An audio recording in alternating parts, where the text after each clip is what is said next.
கரூர் துயர சம்பவத்தில் உயிரிழந்தவர்களின் குடும்பத்தில் யாராவது ஒருவருக்கு அரசு பணி என்பது இன்றைக்கு நீதிமன்றத்தின் மூலமாக நிறுத்தப்பட்டிருக்கிறது. அந்த உத்தரவு செல்லாது என்று சென்னை உயர்நீதிமன்றத்தின் மதுரை கிளை அந்த தீர்ப்பை கொடுத்திருக்கிறது. அதுக்குள்ளாக நிறைய பேர் போன் பண்ணி, என்னங்க உங்களுக்கு கருணையே இல்லையா, இப்படி பேசுறீங்களே, அவங்களுக்கு அரசு பணி கொடுத்ததுல என்ன தப்பு, அதுவும் கிளாஸ் 4 மாதிரி அந்த உதவியாளர்கள் பணிதானே கொடுத்திருக்காங்க அப்படின்னு சொல்றாங்க.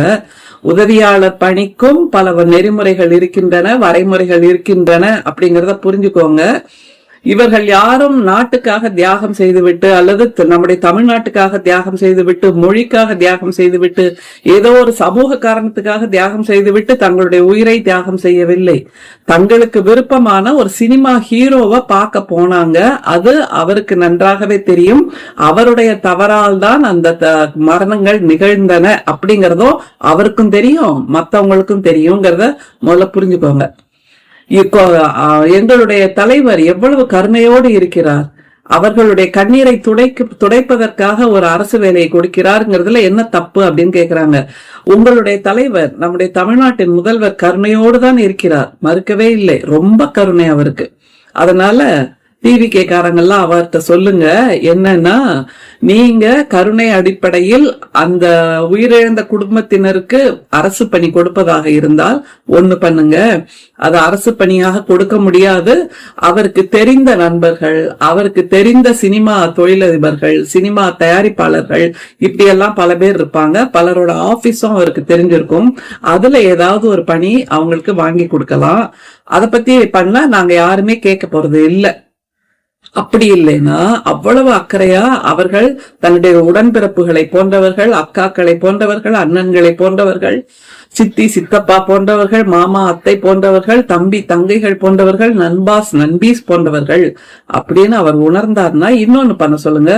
பக்கத்திலேயே வச்சுக்கிற மாதிரி அவரோட வீட்டுல கார் ஓட்டுவதற்கு தேவையாக இருக்கலாம், தோட்டத்தை பராமரிப்பதற்கு தேவையாக இருக்கலாம், அல்லது வீட்டை பராமரிப்பதற்கு தேவையாக இருக்கலாம், இவருடைய தனிப்பட்ட உதவியாளருக்காகவே தேவையாக இருக்கலாம். இப்படியான பணிகளை அவர்களுக்கு கொடுக்கலாம். அப்பவும் நாங்க யாரும் கேள்வி கேட்க போறதில்லை. தனிப்பட்ட முறையில் உதவி செய்யலாமே தவிர அரசு பணி என்று வந்தால் அதில் 1000 கேள்விகள் எழுப்ப வேண்டும். யோசிச்சு பாருங்க. இவர் தானே ரத்தன் பண்டிட்டுங்கிற அந்த ஜோசியருக்கு வந்ததும் வராததுமா தன்னுடைய நேரடி உதவியாளர் அல்லது தன்னுடைய அரசியல் ஆலோசகர் அப்படிங்கிற ஒரு பதவியை கொடுத்தாரு. அதற்கே தமிழ்நாடு கொந்தளிச்சு அந்த பதவியை ரத்து செய்ய வச்சுதா இல்லையா? ஏனென்றால் சமூகத்தில் அரசு பணி என்பது இந்த மாதிரியான மூட நம்பிக்கைகள், ஜோதிடம் சார்ந்தவர்களுக்கான பணி இல்லை. இவர் வேற ஏதாவது ஒரு பணியில் சேர்ந்து தேர்வாகி, இந்த ரத்தன் பண்டிட் என்ற ஜோதிடரை கூட வேறு ஏதாவது ஒரு பணிக்கு தகுதியின் அடிப்படையில் தேர்வாகி அந்த பணியில் சேர்ந்து கூடுதலாக எனக்கு ஜோதிடமும் தெரியும் அப்படின்னா அது ஓகே. பட் ஜோதிடம் தெரிந்ததால் மட்டுமே இவருக்கு நான் கூடுதலாக ஒரு பொறுப்பை கொடுக்கிறேன், இவரை பார்த்து விட்டுதான் எல்லாரும் என்ன பார்க்க வரலாம் அப்படிங்கிறது தவறான அணுகுமுறை. ஜோதிடர்களுக்கு அரசு பணி என்பது மிக மிக மிக தவறான அணுகுமுறை. இப்ப கூட 10வது மாடியில, நாமக்கல்லார் மாளிகையில 10வது மாடியில நம்முடைய முதல்வருக்கென்று ஒரு தளம் தயாராகிறது. பிரம்மாண்டமாக கடலை பார்த்த போலி அப்படின்னு கேள்விப்படுறோம். தமிழ்நாட்டில் தீர்க்க வேண்டிய பிரச்சனைகள் 1000 இருக்கின்றன. மகளிர் உரிமை தொகை 2500 கொடுப்பதாக சொன்னார், இன்னமும் கொடுக்கவில்லை. அனைத்து மகளிரும் தமிழ்நாடு முழுக்க இலவசமாக பேருந்துகளில் பயணிக்கலாம். சென்னையில் ஏறினால் கன்னியாகுமரி வரைக்கும் கூட போகலாம் இலவசமாகன்னு ஒரு வாக்குறுதியை கொடுத்தாரு. அதை பத்தி கவனிக்கல. அடுத்தது வேலையில்லாத பட்டதாரிகளுக்காக மாதம் 4000 ரூபாய் கொடுப்பேன் அப்படின்னாரு. அதை இன்னும் கவனிக்கல.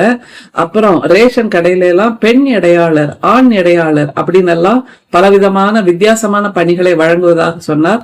அதையும் கவனிக்கல. இந்த லிஸ்ட் இன்னும் நீளமா போகும், அதனால இதோட போதும்.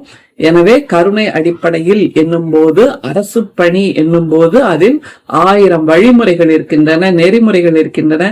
அதை காது கொடுத்து கேட்க வேண்டியது நம்முடைய முதல்வரின் கடமை. அப்படி எனக்கு கருணை அதிகமாக இருக்கிறது என்றால் உங்கள் வீட்டில் பணிக்கு வைத்துக் கொள்ளுங்கள். எங்களுக்கு அதை பற்றிய எந்த கேள்வியும் கிடையாது. நன்றி, வணக்கம்.